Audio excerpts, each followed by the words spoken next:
Bien-aimés dans le Seigneur, bonjour. Nous sommes mardi 6 avril 2021. Que la paix de notre Seigneur et Sauveur Jésus soit avec vous et béni soit le Seigneur qui nous accorde encore la vie pour le partage de sa parole. Nous sommes dans le Nouveau Testament ce matin, dans l'évangile encore de Jean, mais le chapitre 19, les versets 26 à 27. Donc voici le contenu.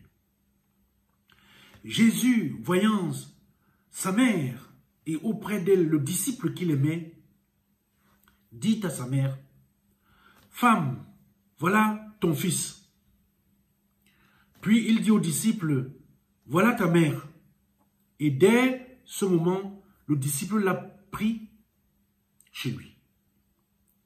Chers frères et sœurs dans le Seigneur, alors qu'il agonisait sur la croix, Jésus a repéré sa mère.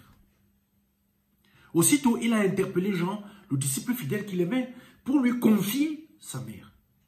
Il y a dans ce geste une sollicitude incommensurable. En effet, quelle souffrance pour une mère que de voir mourir son fils. Et dans de pareilles conditions.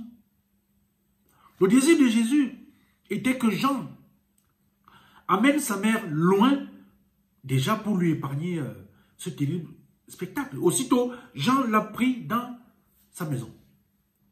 Mais l'attitude de Jésus au cœur de ce drame personnel, terriblement douloureux physiquement et psychologiquement, est quelque chose de remarquable. Celui qui souffre est souvent en colère contre le monde entier. Il n'est pas capable de saisir la souffrance des autres. Parce que quand on souffre, il est l'épicentre de lui-même et s'indigne. Parce que personne ne peut ressentir ce qu'il ressent. Or, Jésus a fait taire ses souffrances pour se soucier de celles des autres. Qu'allait-il en être de sa mère après lui? C'est au cœur de la tourmente, au cœur de la souffrance, il a eu cette incroyable lucidité d'organiser la vie de ceux des siens qui restaient.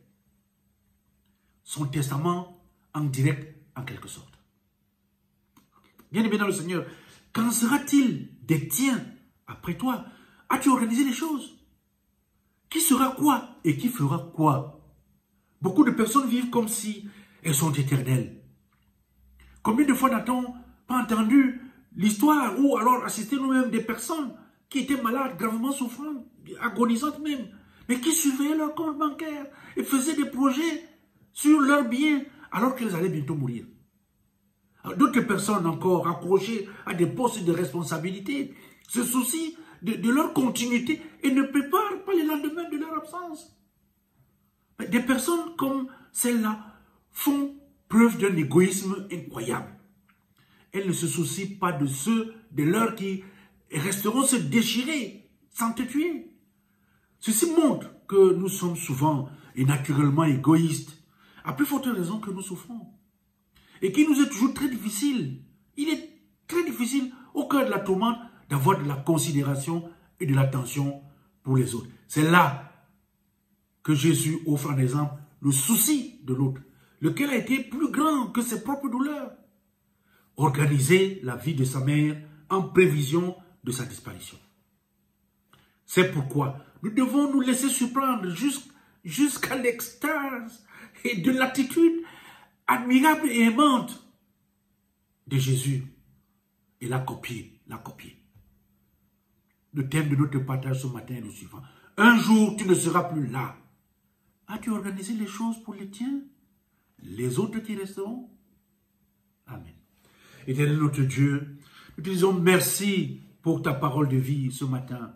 Celle qui nous interpelle sur notre propre absence prochaine et de l'organisation de la vie pour les nôtres lorsque nous ne serons plus là. Aide-nous à copier Jésus.